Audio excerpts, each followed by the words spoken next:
Well, hello there.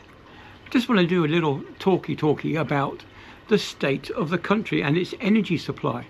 I was reading somewhere recently that the UK almost plunged into darkness under this new Labour scheme of energy saving or reducing the reliance on fossil fuels, because we all know that they just shut down the last coal-fired power station in the country, and they're now talking about shutting down all the gas-powered power stations in the country. We've still got a biomass one at Drax power station, not so far away from me, and of course, if we all went to biomass, within a couple of years the planet would be devoid of all trees, which is not a good thing. Anyway, I found out that we almost went into total blackout. That's right, yeah, the country almost went into a blackout because there wasn't enough solar or wind power to keep the country going.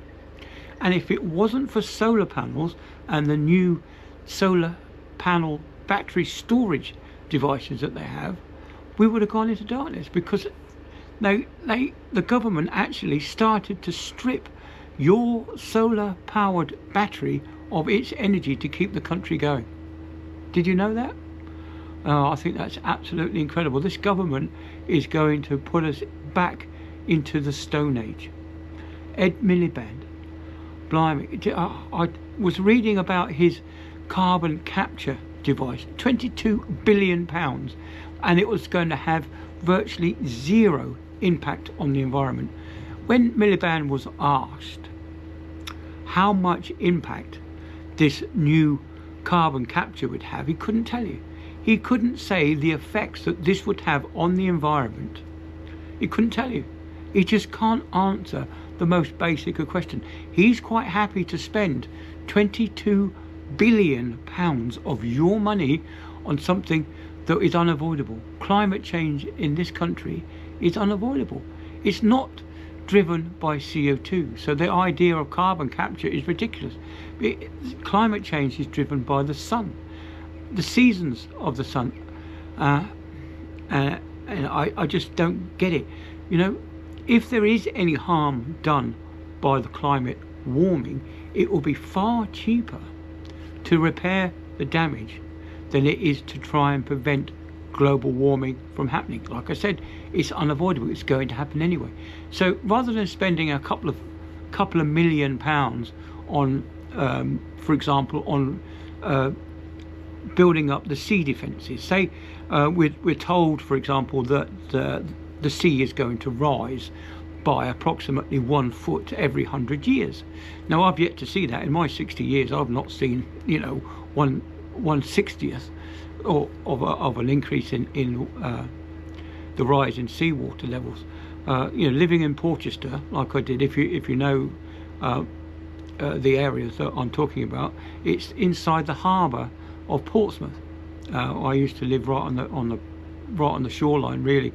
Just literally, it's a 15-second walk from our house that we had then back down to the seafront, and the tide ain't coming up. It's not getting any higher there anymore. What you have to ask yourself is whether the land is coming down or up.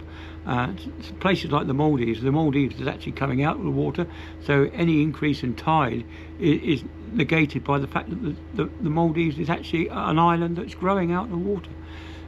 Anyway, but so if you do decide to build your seawalls up by a foot, that's got you covered for the next 100 years. But no, not Ed Miliband. Ed Miliband wants to spend £22 billion of your money on a carbon capture for something that he's got no control over, and he'll still have to reinforce the seawalls that I used in my example. But that's Miliband for you. He would rather spend millions and millions of pounds of your money on consultancy fees. It will be talking to the residents in certain areas. It will be pulling up farmland so he can put down wind and solar panels. The man, instead of saying, okay, if it's going to cost us £1 million to repair this sea defence because the sea level has risen a couple of inches, he'd rather say, right, okay, I'm going to spend the next few years spending billions and billions of pounds on doing absolutely nothing, and then have to build up the seawalls. It'd be better to do just spend the money on fixing anything that's going to affect the infrastructure of this country than wasting it like that. I'm just so frustrated at the lack of cognitive ability of this government. They don't seem to be following any sense whatsoever. Anyway, I've rambled on. I've gone past my 5 minutes, so that's about it really. Just try to see around this climate scam that the miliband's pushing, and there's absolutely no need to spend that kind of money on something that's not necessary. And of course, wind farms are just not the answer. Anyway, so I've grabbled on, and I'll call it a day, and I'll see you on the next one. Okay, see you later. Bye then.